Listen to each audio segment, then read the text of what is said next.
A lot of folks who come into this bar are overwhelmed by the choices that we have on the wall. There are everything from a light Pilsner all the way to an Imperial Stout.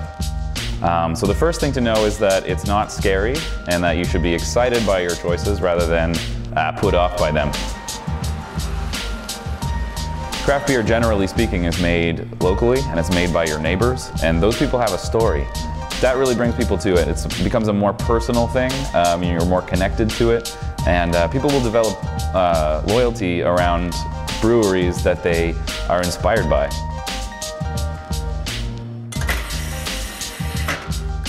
When you're approaching craft beer, you'll notice that there's a broad amount of flavors available to you. And kind of the main thing about craft beer and why people are getting more excited about it is because it's more flavorful.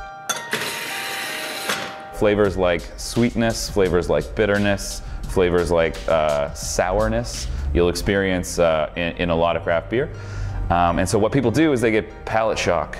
You'll try a beer for the first time, and at first it might taste too flavorful for you, but we would encourage you to take that second sip and then that third sip. Basically, palate shock goes away after that second sip, and then by the third sip you're really tasting what it tastes like. I find that the craft beer fan will tend to get deeper and deeper and deeper into intensity. So people will drink all the way to Imperial Stouts, barrel-aged Imperial Stouts, beers that are strong in alcohol, beers that are, just bitter and intense.